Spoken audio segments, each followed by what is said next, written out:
Good morning students. गृह विज्ञान विषय के इस यूट्यूब चैनल पर आप सभी का स्वागत है। आज का ये जो वीडियो है यह BSc home science first year के जो स्टूडेंट्स हैं उनके लिए चलने वाला जो विषय है ह्यूमन फिजियोलॉजी, मानव शरीर क्रिया विज्ञान, उस विषय का एक इंट्रोडक्टरी वीडियो है। अर्थात इस विषय का एक शॉर्ट में परिचय आज हम आपको देंगे और इस वीडियो के पश्चात आपके सिलेबस वाइज चैप्टर्स जो हैं वे स्टार्ट हो जाएंगे। तो ह्यूमन फिजियोलॉजी का जो पेपर है उसका आज ये फर्स्ट वीडियो है जो BSc home science first year के जो स्टूडेंट्स हैं वे इसे देखेंगे और इसका लाभ उठाएंगे। तो मैं doctor Jyoti Sachan, assistant professor of home science, SMM government girls college Bhilwara, मैं न्यूट्रिशन की एक्सपर्ट हूं और फर्स्ट ईयर में फिजियोलॉजी का जो पेपर है वो हम अध्ययन करेंगे। फिजियोलॉजी के पेपर को स्टार्ट करने से पहले हम उसका परिचय जान लें कि इस विषय के अंतर्गत हम क्या अध्ययन करने वाले हैं, क्या आपको इसमें से लाभ मिलने वाला है। तो फिजियोलॉजी जैसा नाम से आपको पता चल रहा है, मानव शरीर क्रिया विज्ञान, यह जो पेपर है इसके अंदर हम मानव शरीर के अंदर हमारे मानव शरीर की जो संरचना है उसके बारे में विस्तार से अध्ययन करेंगे। संरचना का जो प्रारंभ होता है वो होता है किसी भी जीव की जो संरचना है, चाहे वह एक कोशिकी है चाहे वह बहुकोशिकी जीव है, जीवन का जो प्रारंभ हो रहा है वो एक कोशिका से होता है। कई जीव एक कोशिकी होते हैं जिनका संपूर्ण कार्य उस एक कोशिका से संचालित होता है। मनुष्य की यदि बात करते हैं, जीव जंतुओं की बात करते हैं तो ये बहुकोशिकीय जीव कहलाते हैं और इनके शरीर में असंख्य कोशिकाएं पाई जाती हैं। तो कोशिका क्या होती है, कोशिका के अंदर पाए जाने वाले कोशिकांग क्या होते हैं और कोशिका किस तरह से शरीर में कार्य करती है, उसका विस्तार से अध्ययन किया जाएगा।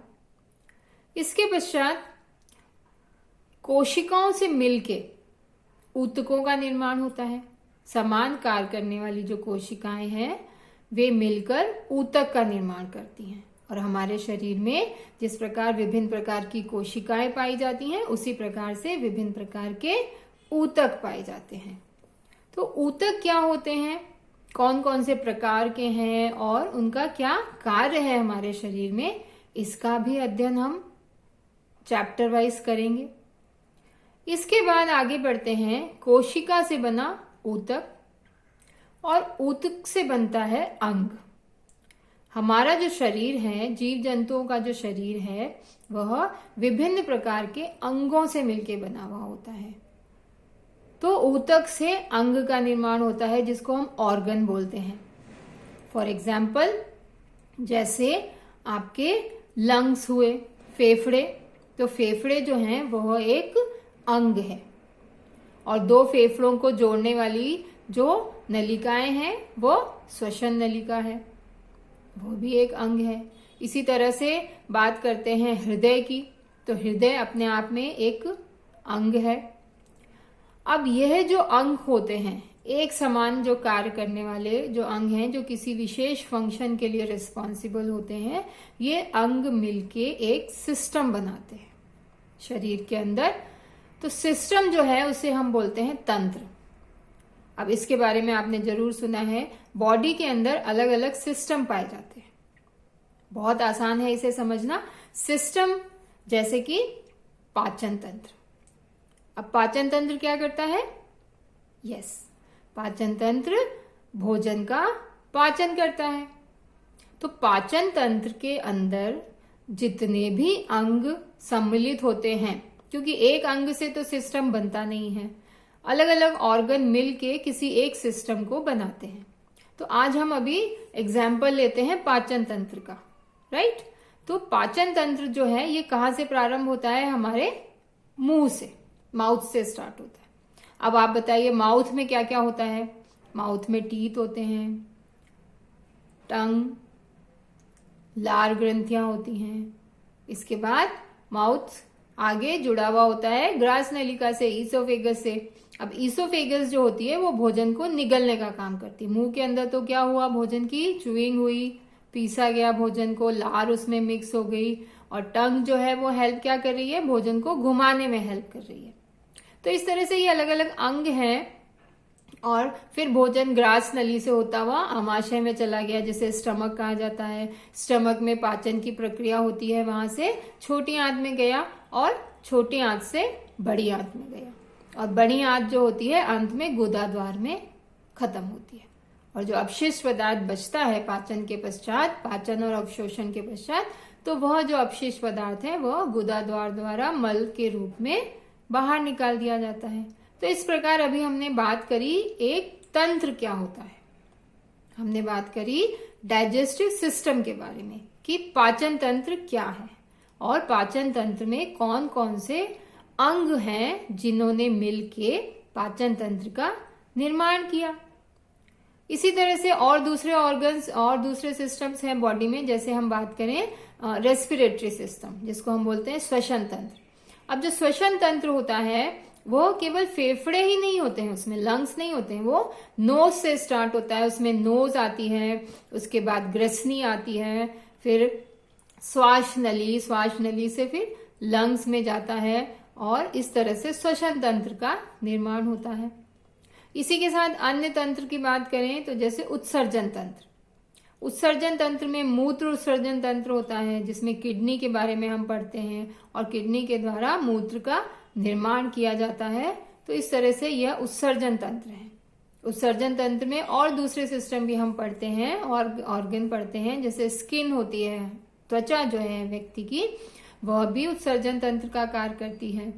इसी के साथ लंग्स जो है वह भी एक प्रकार से उत्सर्जन का कार्य करते हैं। कैसे करते हैं कि वे जो कार्बन डाइऑक्साइड हमारे शरीर के लिए हानिकारक होती है, तो हम क्या करते हैं, ऑक्सीजन को तो ग्रहण करते हैं श्वसन के द्वारा और कार्बन डाइऑक्साइड को बाहर निकालते हैं। तो इस तरह से उत्सर्जन का कार्य लंग्स के द्वारा भी किया जाता है।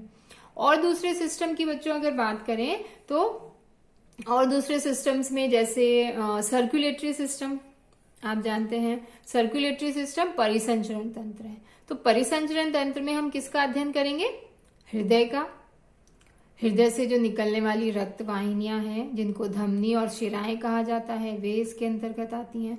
और इसके साथ ही इसमें हम पढ़ते हैं ब्लड के बारे में, रक्त के बारे में कि रक्त क्या होता है, रक्त की जो कॉम्पोजिशन है, रक्त किन किन कंपोनेंट से मिलके बना हुआ होता है, उसके बारे में हम यहाँ पर पढ़ेंगे। तो इस प्रकार से यह जो मानव शरीर क्रिया विज्ञान का जो विषय है बहुत ही सरल विषय है और इसके अंदर हम हमारे शरीर में, आपके शरीर जिन ऑर्गन से मिलके बना हुआ है, जिन कंपोनेंट से मिलके बना हुआ है, उसका हम विस्तार से यहाँ पर अध्ययन करेंगे। तो पुनः अगर हम इसको रिपीट करते हैं तो हम बात करते हैं सेल से स्टार्ट करते हैं। सेल से क्या बने?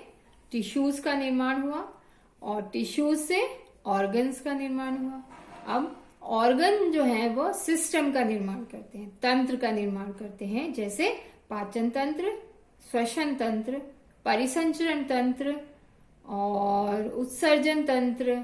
इसके अलावा और भी अंतःस्रावी ग्रंथियां जो हैं वो भी हम इसके अंतर्गत पढ़ते हैं और तंत्रिका तंत्र और हमारा जो स्केलेटल सिस्टम है, बोन्स जो है, अस्थियां, वो भी सिस्टम होती है पूरी। तो ये सारे जो तंत्र हैं ये मिलके क्या करेंगे? एक ह्यूमन बॉडी का निर्माण करेंगे या जीव के शरीर का निर्माण करेंगे। तो इस प्रकार इन सारे सिस्टम से मिलके हमारा शरीर बनता है। तो इसी का हम स्टेप वाइज अध्ययन अलग अलग चैप्टर्स के द्वारा करेंगे। हम प्रयास करेंगे आपको कि यह जो विषय है बहुत ही साधारण तो नहीं कहेंगे, बहुत ही सरल भाषा में समझाने का प्रयास करेंगे। चूंकि यह विज्ञान का विषय है तो इस विज्ञान के विषय को विज्ञान की तरह ही हमें समझना होगा। और फर्स्ट जो चैप्टर हम प्रारंभ करेंगे, कोशिका। कोशिका जो है बच्चों, वो आप बहुत छोटी कक्षाओं से पढ़ते आ रहे हैं कि कोशिका क्या होती है, और मानव कोशिका, पादप कोशिका, इसके बारे में एक सामान्य जानकारी आप सभी को है। उसी जानकारी को हम थोड़ा सा और बढ़ाएंगे डायग्राम्स के द्वारा चैप्टर्स को समझने की कोशिश करेंगे। तो आशा है आज का ये जो इंट्रोडक्टरी वीडियो हमने आपके लिए बनाया है, आपको इसमें इस विषय के बारे में, मानव शरीर क्रिया विज्ञान या ह्यूमन फिजियोलॉजी विषय के बारे में आपको थोड़ी सी जानकारी प्राप्त हुई है, और इस विषय में आगे हम क्या अध्ययन करने वाले हैं उसकी आपको जानकारी प्राप्त हुई है। इसके पश्चात सारे आपको वीडियो चैप्टर वाइज प्राप्त होते रहेंगे। और आप ये जो वीडियो है ये पहली बार आपके सामने आ रहा है तो इसको आप सब्सक्राइब करें, और जितने वीडियो आपके सामने आते हैं उनको आप लाइक करेंगे और निरंतर उसका अभ्यास करेंगे। जितने भी डायग्राम्स आपको दिखाई जाते हैं आप उनकी प्रैक्टिस करेंगे, और अगर कॉन्टिन्यूशन में आप पढ़ाई करते हैं तो यह जो विषय है, इस विषय को बहुत ही जल्दी आपको यह समझ आ जाएगा। धन्यवाद।